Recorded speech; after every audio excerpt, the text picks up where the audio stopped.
ఈరోజు 24వ తారీఖున ఆదివారం రోజున స్వతంత్ర సమరయోధుల భవన్లో వరద బాధితుల సహాయార్థం ఒక 300 మందికి కిట్లు ఇవ్వటం జరిగింది. 350 మంది కిట్లు ఇవ్వటం జరిగింది. టైలర్స్ సోదరులంతా కూడా అన్ని జిల్లాలు అందరూ కూడా కొంత సహాయం చేసుకొని ఒక వేదికగా స్వతంత్ర సమరయోధుల భవన్లో మనం ఈరోజు అందరికీ సహాయార్థం 300 కిట్లు ఇవ్వటం జరిగింది. అందువలన మా టైలర్స్కి ప్రభుత్వం ద్వారా కూడా మాకు టైలర్లు కూడా సహాయం జరిగింది. అలాగే మా టైలర్లకు కూడా మేము సహాయం చేశాం. కాబట్టి నా పేరు విక్కీ నాగేశ్వరరావు, రాష్ట్ర టైలర్స్ అధ్యక్షుడిని, నవేంద్ర టైలర్స్ అసోసియేషను ఈ కార్యక్రమం చేపట్టింది. కాబట్టి ఈరోజు నా విజయవంతంగా మేము వాళ్ళకి సహాయార్థం 300 మందికి కిట్లు ఇవ్వటం జరిగింది. బియ్యము, అన్ని సరుకులు, నిత్యావసర సరుకులు కూడా ఇవ్వటం జరిగింది. మేము ఆంధ్రప్రదేశ్లో 11 లక్షల మంది టైలర్స్ మేము ఈ యొక్క టైలర్స్ వృత్తి మీద ఆధారపడి బతుకుతున్నాం. కాబట్టి మాకు ప్రభుత్వం సొసైటీలు చేసుకోమని ఆర్డర్స్ ఇచ్చింది. ఆ సొసైటీలు చేసుకున్న 13 సంవత్సరాలు అయింది. ఈ రోజుకి దానికి ఇంప్లిమెంట్ ఏం చేయలేదు. కాబట్టి మాకు ఒక ఫెడరేషన్ ఇచ్చి దానికి ఒక 1000 కోట్లు బడ్జెట్ కేటాయించి చేనేతలు ఏదైతే ఇబ్బందులు పడుతున్నారో వాళ్ళకి ఏదైతే సదుపాయాలు కల్పించారో మా టైలర్స్కి కూడా అదే పరంగా ఇబ్బంది పడుతున్నారు. కాబట్టి ఆ సదుపాయాలు కల్పించాలని ప్రభుత్వాన్ని, చంద్రబాబు నాయుడిని, అలాగే సీఎం గారిని, అలాగే మన పవన్ కళ్యాణ్ గారిని కూడా మేము కోరుకోవటం జరిగింది. ఎందుకంటే ఒక గొప్ప పరిపాలన చేస్తాడని నమ్మకం ఉంది. మా టైలర్స్కి కూడా 50 సంవత్సరాలకే పెన్షన్ ఇవ్వాలని, 40 సంవత్సరాలకే కుట్టి కళ్ళు కనపడలేదు. కాబట్టి మా టైలరింగ్ నేర్చుకోవడానికి కూడా ఎవరు కూడా ముందుకు రావట్లేదు. కాబట్టి ఈ టైలరింగ్కి సదుపాయాలు కల్పించి మాకు 200 యూనిట్లు కరెంటు కూడా ఇప్పించాలని మరీ మా టైలర్స్ తరపున రాష్ట్ర అధ్యక్షులుగా కోరుకుంటున్నాను. 1000 కోట్ల బడ్జెట్ ఇచ్చి మనకి ఫెడరేషన్ ఇచ్చి మా టైలర్స్ని ఇంప్లిమెంట్ చేసి ఏదైతే యూనిఫామ్స్ ఉన్నాయో అవన్నీ కూడా టైలర్స్కి ఇవ్వాలని చెప్పి కోరుకుంటున్నాను. అలాగే 6 నెలలు పని ఉంటే 6 నెలలు పని ఉండట్లేదు. రెడీమేడ్ బాగా ఇబ్బంది పడుతుంది, టైలర్స్కి ఇబ్బంది కలుగుతుంది. కాబట్టి ఈ యొక్క వృత్తి చనిపోకూడదు, బ్రతికించాలని చంద్రబాబు నాయుడిని కోరుకుంటున్నాను. మా టైలర్ని 11 లక్షల మందిని ఆదుకోవాలని చెప్పేసి మరీ కోరుకుంటూ మాకంటూ ఒక సపరేట్గా ఒక బడ్జెట్ కేటాయించి మాకు ఒక ఫెడరేషన్ ఇచ్చి మా టైలర్లను ఆదుకోవాలని చెప్పేసి కోరుకుంటూ జై హింద్.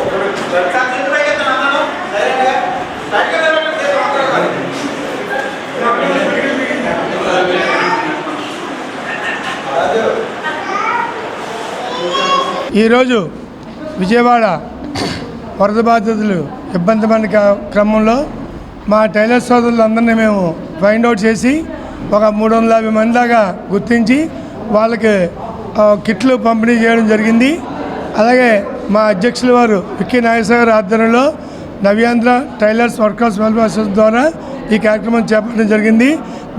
దానికి ముందుగా విజయవాడ టైలర్ సోదరులందరినీ ముందుగా ఈ సందర్భంగా అభినందిస్తున్నాం.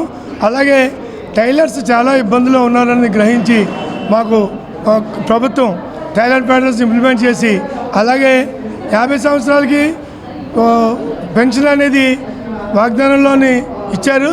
అది తొందరగా అమలు చేసి మా టైలర్లందరినీ ఆదుకొని అలాగే ఈ వర్కులు కూడా గవర్నమెంట్ వర్కులు ఏమైనా సరే మా టైలర్స్ ద్వారా చేయించి మమ్మల్ని ఆదుకోవాల్సిందిగా ప్రభుత్వాన్ని విన్నవించుకుంటున్నాం. జై హింద్.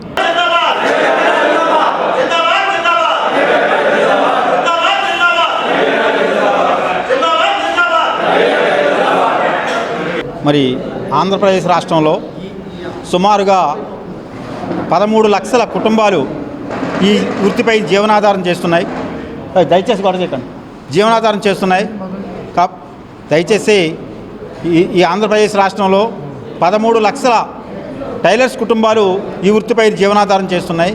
కానీ మాకు ప్రభుత్వం సైడ్ నుంచి ఏ విధంగానూ కూడా సహాయ సహకారాలు లేవు. దయచేసి 2009లో జీవో నెంబర్ 86 ద్వారా మాకు టైలర్స్ ఫెడరేషన్ ఇవ్వటం జరిగింది.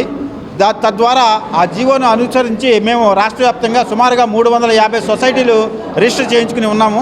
కానీ ప్రతి సంవత్సరము వాటికి ఆడిటింగ్ చేయించుకుంటూ మేము మరి లక్షలాది రూపాయలు మరి బ్యాంకుల్లో ములుగుతున్నాయి. కానీ మాకు ఏ విధమైనటువంటి లబ్ధి ఆ సొసైటీల ద్వారా చేకూరలేదు. కాబట్టి ప్రభుత్వం వెంటనే ఫెడరేషన్ ఇంప్లిమెంట్ చేసి దానికి మా టైలర్స్ నుంచి ఒక మంచి కమిటీని వేసి ఆ యొక్క జీవో నెంబర్ 86 ఏవైతే మాకు ఉన్నాయో అవన్నీ కూడా అమలు చేసి ముందుకు తీసుకెళ్ళాలి. వ్యవస్థ కనుమరుగైపోకుండా ప్రతి జిల్లాలోనూ కూడా ఒక శిక్షణా కేంద్రం ఏర్పాటు చేయాలి. అలాగే టైలర్స్కి మెటీరియల్ డిపోలు ఏర్పాటు చేయాలి. అలాగే ఇప్పుడు ఉన్నటువంటి ఈ స్కూల్ యూనిఫామ్స్ అవనివ్వండి, గవర్నమెంట్ అలాగే ప్రైవేట్ సెక్టార్లో కూడా చాలా యూనిఫామ్స్ వస్తూ ఉంటాయి. అది మా టైలర్స్కి ప్రతి గ్రామంలోనూ కూడా యూనిఫామ్స్ అనేది ఎక్కడికక్కడ విద్యా కమిటీల ద్వారా ఇస్తే పేద టైలర్స్కి ఒక 20 రోజులు 2 నెలల పని ఉంటుంది. అదే కానీ గార్మెంట్స్ కానీ లేదంటే కనుక ఇదివరకు ఇచ్చినటువంటి అలాగే కాంట్రాక్ట్స్ వరకు ఇస్తే మట్టుకి అది ఆ పిల్లలకి ఉపయోగపడవు. కానీ టైలర్స్ బట్టి అర్ధాగలతో చనిపోయే పొజిషన్ కనపడుతుంది. కాబట్టి వేలిన ప్రభుత్వం పెద్దలు ముఖ్యమంత్రి గారు, డిప్యూటీ సీఎం గారు దయచేసి ఈ టైలరింగ్ వృత్తిపై దృష్టి పెట్టి, మీకు గతంలో కూడా చాలా మెమోరాండాలు ఇచ్చాము. కాబట్టి టైలరింగ్ వృత్తిని మీరు కాపాడి మాకు కావాల్సినటువంటి ఏదైతే జీవో నెంబర్ 86లో ఉన్నాయో అవి ఇంప్లిమెంట్ చేయమని చెప్పేసి మేము కోరుకుంటున్నాం. మీరు చేనేత కార్మికులకు ఏ విధమైనటువంటి ఇస్తున్నారు, అలాగే మాకు కూడా 35 సంవత్సరాలు 40 సంవత్సరాలు వయసు వస్తే కంపల్సరీగా మాకు కంటి చూపు పోతుంది, అలాగే పైల్స్ వ్యాధి వస్తుంది. కాబట్టి మాకు ఉండే అనారోగ్య సమస్యలు, అలాగే మాకు ఈ రెడీమేడ్ కాంపిటీషన్లో మాకు వచ్చేటటువంటి వృత్తి 6 నెలలు ఉంటే 6 నెలలు పని ఉండదు. అలాగే మా పిల్లల చదువుల కోసం, పెద్ద తల్లిదండ్రులు ఉన్నటువంటి వృద్ధాప్యం, వారి మెడికల్ కోసం ఎన్నో రకాలైనటువంటి ఇబ్బందులు పడుతూ మేము ఇదే వృత్తిపై జీవనాధారం చేస్తున్నాం. ఈ వృత్తి కొనుమరుగైపోతా అనే ఒక కన్నీటి బాధతో మేము ముందుకు వచ్చి మిమ్మల్ని వేడుకుంటున్నాము. దయచేసి పెద్దలు గమనించవలసింది ఏంటంటే, ఈ రోజున ఈ విజయవాడలో మా టైలర్స్ వరద బాధిత కుటుంబాలకు ఆర్థిక సాయం చేయాలని మేము నవ్యాంధ్ర టైలర్స్ అసోసియేషన్ తరపున సుమారుగా 300 మందికి కిట్లు ఇవ్వడం జరిగింది. అలాగే మా అసోసియేషన్ తరఫున మేము ఎక్కడున్నా సరే ఇటువంటి పరిస్థితి మేమే తలకు 500 వేసుకుని చేయవలసి వస్తుంది తప్ప ప్రభుత్వం సైడ్ నుంచి టైలర్స్కి కంపల్సరీగా మీరు గుర్తించాలి. అలాగే ఇప్పుడు ఉన్నటువంటి పొజిషన్లో ముందు భావితరాలు టైలరింగ్ మర్చిపోకుండా ఉండాలంటే కంపల్సరీగా ప్రభుత్వం దీని మీద దృష్టి పెట్టాలి. అలాగే మీరు వేసే కమిటీ కూడా నెంబర్ 1గా ఎవరైతే దీనికి న్యాయం చేయగలరో టైలర్స్ ఫెడరేషన్కి చైర్మన్ అవనివ్వండి, డైరెక్టర్స్ అవనివ్వండి, ఎవరైతే న్యాయం చేయగలరో ఎంక్వైరీ చేసి సరైన కమిటీని మీరు వెయ్యాలని చెప్పేసి మిమ్మల్ని కోరుకుంటున్నాం.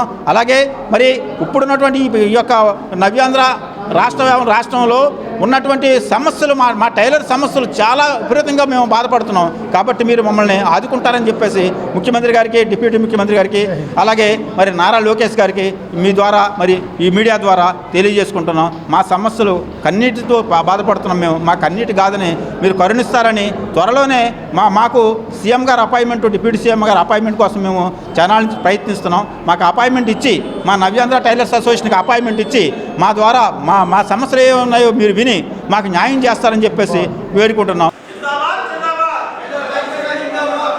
ప్రధాన డిమాండ్ ఏమిటంటే, గతంలో తెలుగుదేశం ప్రభుత్వం మండలాల వారీగా స్కూల్ యూనిఫారాలు కుట్టించి ఇవ్వడం వలన అవి వాళ్ళకు సరిపోక అవి మళ్ళీ వాళ్ళు ఆల్టరేషన్ చేయించుకొని చాలా ఇబ్బందులు పడ్డారు.